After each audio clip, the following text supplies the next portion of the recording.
Most people think the gym is one of the safest places you can be.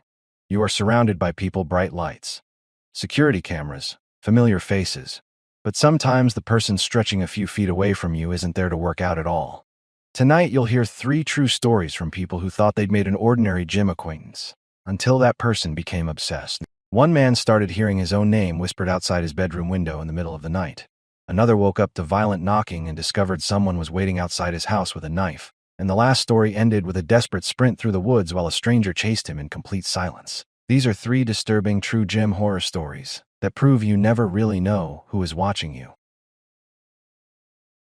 For the purpose of this story, I'll refer to myself as Nolan. This happened a little over a year ago, and looking back now, the whole thing still feels unreal. The scary part is that it didn't start with some obvious red flag or creepy encounter. It started the same way most gym friendships start. You see the same person every day.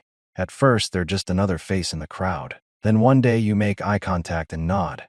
A few days later, they nod back. Eventually, one of you says, "What is up?" And that is pretty much how Josh entered my life. At the time, I was going to the gym almost every evening after work. My schedule was predictable. I'd get off around 5, drive straight to the gym, train for about 90 minutes, then head home. Because I was there so often, I recognized most of the regulars. Josh was one of them. He looked like the stereotypical serious lifter, always wearing fitted athletic shirts that showed off his physique, always carrying a shaker bottle, always walking around with an intense expression like he was preparing for a bodybuilding competition. For weeks, our interactions never went beyond simple head nods. Then one evening, while I was finishing a bench press set, Josh walked over. "Hey man, can you give me a spot?" It was a completely normal request. I helped him with his set, and afterward we started talking. At first, the conversation felt harmless. "How long have you been lifting? What is your workout split? Are you bulking or cutting?" Basic gym talk. Nothing unusual. But looking back, I realized something strange happened during that first conversation. Most people naturally end discussions after a few minutes. Josh didn't. It was like he'd been waiting for an opportunity to talk to me. Every time there was a pause, he'd immediately start another topic. Then before leaving, he asked for my Instagram again. Nothing weird about that. Lots of gym people follow each other online, so I gave it to him without thinking twice. That decision ended up becoming one of my biggest mistakes. Over the next few weeks, Josh's behavior became increasingly difficult to ignore. Every single time he saw me, he'd immediately leave whatever he was doing and come find me. Didn't matter if I was warming up. Didn't matter if I had headphones on. Didn't matter if I was clearly in the middle of a workout. He'd walk right over. At first it was workout advice. Then it became constant commentary. He'd critique my form, suggest new exercises, tell me what supplements I should take, explain why his workout methods were superior. I never asked for any of it. The strange thing was that he acted like we were close friends despite barely knowing each other. Then the Instagram messages started. At first it was a few gym memes, then dozens. Every day, I'd wake up and have 6 or 7 messages waiting. If I didn't respond, he'd send more. If I reacted with a laughing emoji, he'd immediately start a conversation. I found it annoying, but not necessarily alarming. At least not yet. The first moment I started feeling uncomfortable happened when Josh invited me to a local festival downtown. I figured it would be a quick hangout. Maybe we'd grab food, walk around for an hour, then go home. Instead, I got a completely different version of Josh. The second we arrived, something felt off. He became loud. Really loud. Not the normal kind of outgoing loud. The kind that makes strangers turn around and stare. He started making bizarre jokes about random people walking by. Then came the voices. At first I thought he was joking. He'd randomly switch into cartoon impressions. Then he'd start speaking in weird, exaggerated accents. Then he'd suddenly whisper things under his breath. The whole thing felt incredibly uncomfortable. But what really got under my skin was the way he kept saying my name. Every few minutes I'd hear him behind me. "Nolan, drawn out," whispered. Almost like a horror movie voice. I'd turn around. He'd be standing there grinning. Then he'd do it again 10 minutes later. "Nolan." At first I laughed it off. After the 20th time, it stopped being funny. By the end of the night, I couldn't wait to leave. I figured maybe he was just socially awkward. Maybe he'd had too much caffeine. Maybe that was simply his sense of humor. Then the bar incident happened. A few days later, Josh messaged me. He said he was meeting up with 2 girls at a local bar and invited me to come. That sounded significantly more appealing than wandering around a festival listening to cartoon voices. So I agreed. The second I walked inside, I realized something was wrong. No girls, just Josh. Already drunk. Very drunk. His speech was slurred. His eyes were glassy. And somehow his behavior was even stranger than before. One minute he'd be laughing hysterically. The next he'd pretend to cry. Then he'd suddenly switch into one of those creepy voices again. People kept looking over at our table. A couple nearby eventually got up and moved. I felt embarrassed just sitting there. At one point, he leaned close and whispered my name again. Nolan. That same fake, spooky voice. A chill ran through me. Something about it felt deeply unsettling. I made up an excuse about work the next morning and left. After that night, I decided I needed some distance. I wasn't interested in being friends anymore. Unfortunately, Josh didn't seem willing to accept that. At the gym, I'd intentionally move to different areas to avoid him. He'd follow. I'd switch machines. A few minutes later, he'd appear beside me. I'd go upstairs. He'd go upstairs. I'd go downstairs. He'd go downstairs. It became impossible to escape him. Then the messages became more aggressive. Why are you ignoring me? Did I do something wrong? Why are you acting weird? Why are you being cold? The more I pulled away, the more intense he became. That is when genuine fear started creeping in. Then came the night I'll never forget. I was lying in bed around midnight. The house was completely dark. I was scrolling on my phone when I heard something outside. At first it sounded like the wind. Then I heard it again, a voice low, drawn out, almost impossible to hear. Nolan. My entire body froze. I sat upright instantly. For a second, I convinced myself I was imagining it. Then it happened again. Nolan. Coming from outside my bedroom window. Every hair on my arm stood up. I slowly moved toward the window and looked through the blinds. At first I didn't see anything. Then I noticed movement near the edge of my backyard. A dark silhouette, standing completely still, watching the house. I couldn't make out any facial features, just a figure. The second I stepped closer to the window, it moved. Not running, not walking quickly, just calmly disappearing into the darkness. I barely slept that night. The next morning, things got worse. As I walked toward my car, I immediately noticed something wrong. One of my tires was flat, completely flat.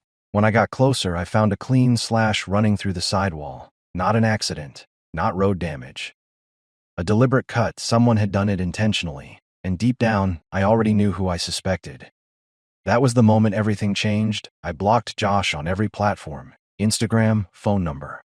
Everything. I installed security cameras around my house. And within a week, I canceled my gym membership and joined a completely different gym across town.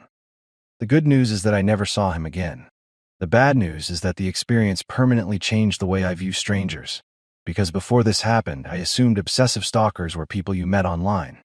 Or dangerous strangers hiding in dark alleys. I never imagined one would be the guy spotting me on bench press at the gym.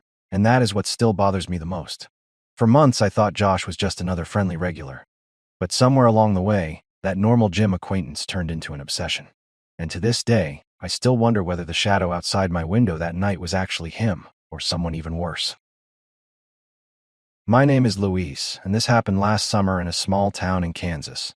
I've lived here my entire life. The kind of town where everybody knows everybody. The kind of place where people leave their doors unlocked, wave to strangers, and assume nothing truly bad can happen. At least that is what I used to think. Back then, my best friend was a guy named Colton. We'd been friends for years. We worked out together almost every day, usually meeting at the same gym after work. It wasn't a huge gym, but it was popular enough that you recognized most of the regulars. Life was pretty normal, until Colton broke up with his girlfriend. Her name was Addie. And from what I understood, their relationship had been a disaster for a long time. They argued constantly. They broke up and got back together multiple times. There was always drama. The relationship seemed exhausting.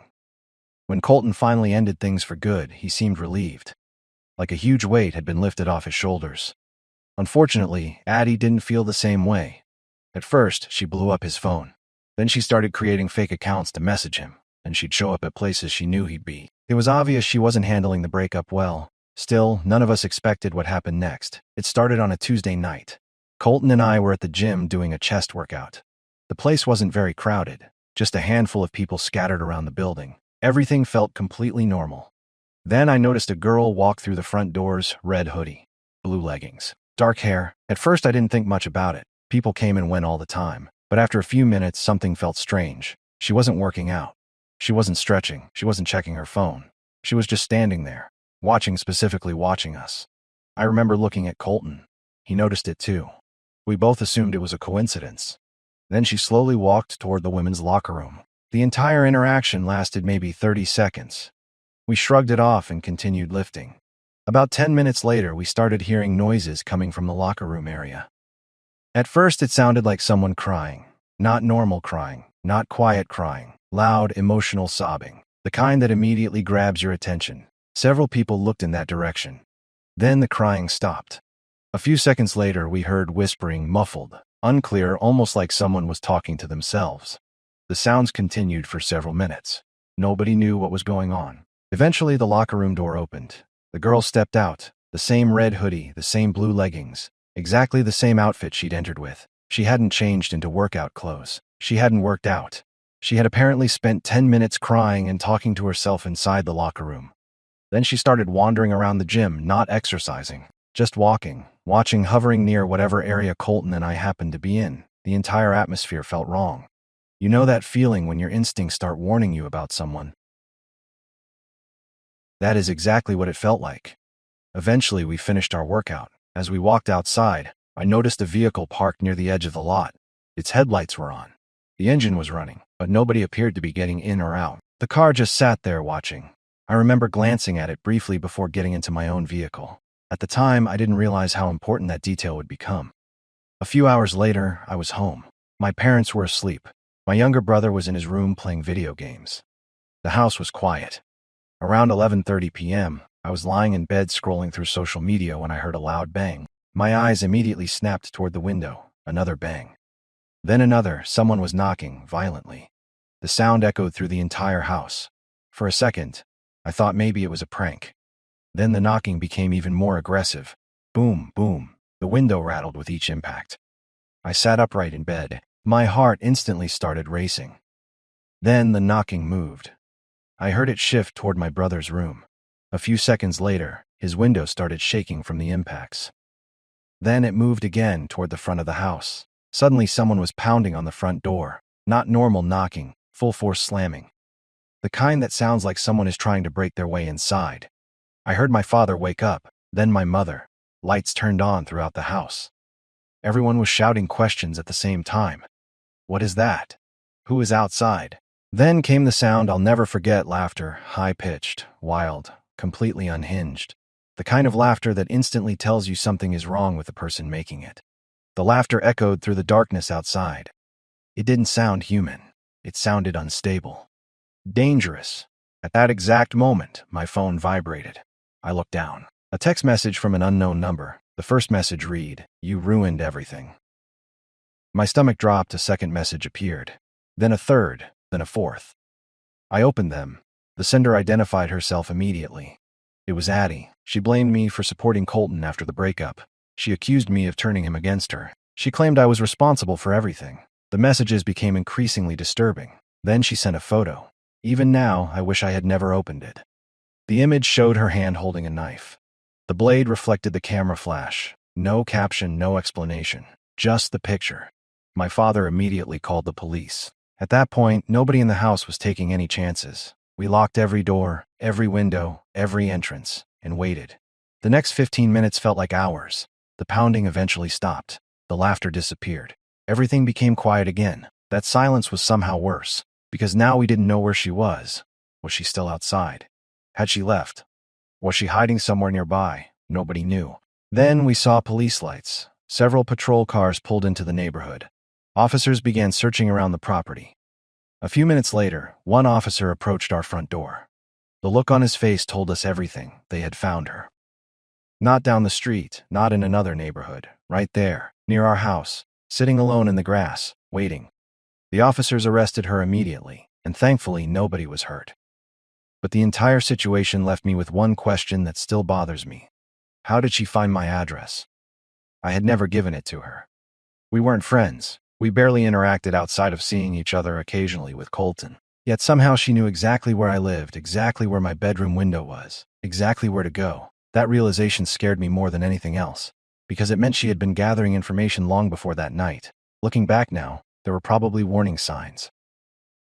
Little clues that nobody took seriously. But when you are young, you assume things will work themselves out. You assume people will calm down. You assume breakups eventually end. Sometimes they don't. Sometimes obsession keeps growing.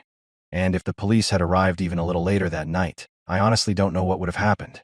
What I do know is this: the image of that knife, the sound of that laughter, and the memory of someone violently shaking our front door in the middle of the night are things I'll probably never forget. I am 25 years old, and for several years I went to the same Ella Fitness near my apartment. Working out was part of my routine. No matter how stressful life became, the gym was always my escape. I usually went after work, put my headphones on, and kept to myself. I wasn't there to socialize. I wasn't there to make friends. I just wanted to train and go home. For years, that routine never caused any problems. Then one day I noticed a new guy. At first, there was nothing particularly unusual about him. He looked completely average, mid to late 20s. Medium build, short dark hair.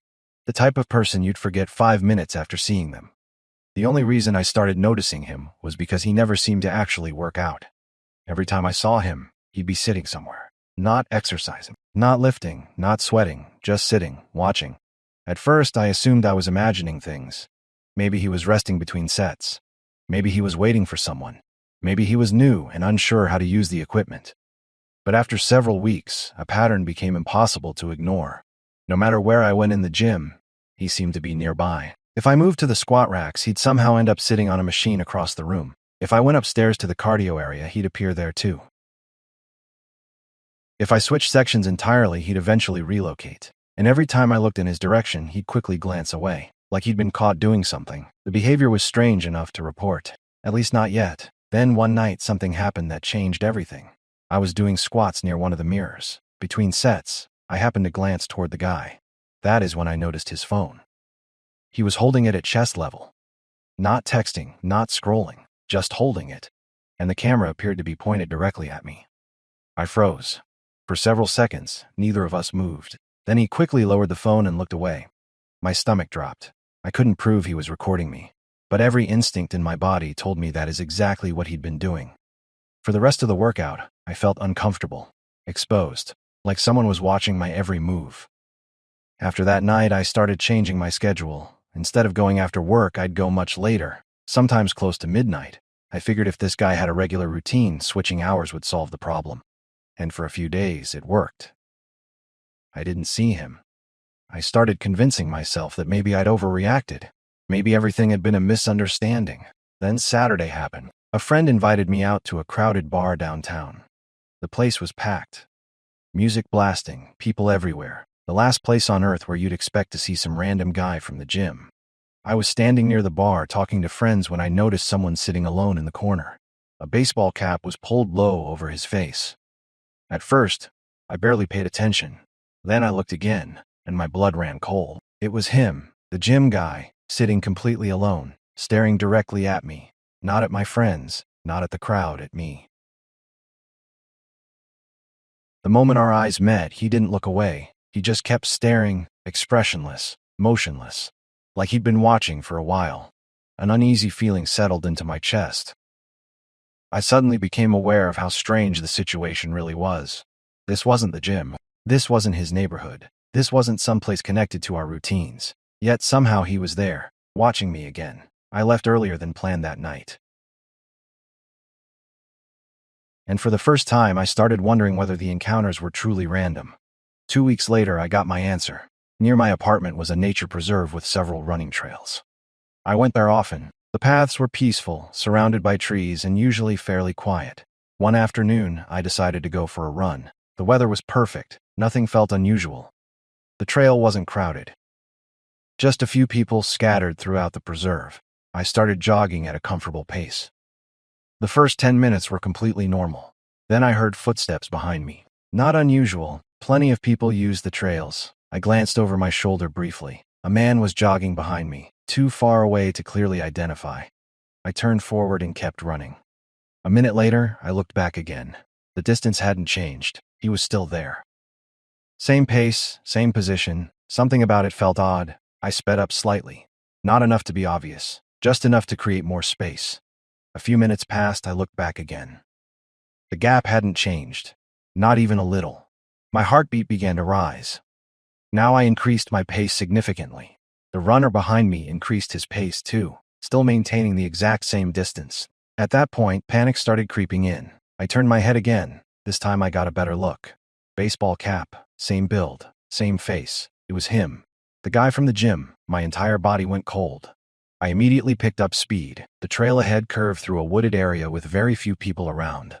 Suddenly, every tree felt threatening. Every shadow felt dangerous. I kept running. The footsteps behind me continued, steady, matching mine. Never getting closer, never falling behind. Almost like he was enjoying the chase. Then I made a decision. I wasn't going to stay on the trail. I knew there was an exit path ahead that connected to a nearby street. If I could reach it, I'd be around houses and other people. So I sprinted. No hesitation, no looking back. Just full speed for a few seconds. All I could hear was my own breathing. Then I heard something that nearly stopped my heart. The footsteps behind me suddenly became faster, much faster. He was sprinting too. I looked back. He was running directly toward me, closing the distance. Fast. The fear I felt in that moment is impossible to describe. Every survival instinct in my body took over. I pushed harder than I ever had before. My lungs burned. My legs felt like they were going to give out. But I kept running. The street came into view ahead. Cars, driveways, people, safety. I burst out of the tree line and onto the sidewalk. Then I started screaming. Help, call the police. My voice echoed through the neighborhood. A man standing in a driveway immediately turned toward me. The second he did, everything changed. The runner stopped. Instantly, like someone had flipped a switch. I looked back. The stalker stood motionless near the edge of the woods, watching.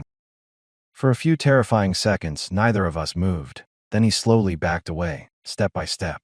Without saying a word, without showing any emotion, he disappeared into the trees.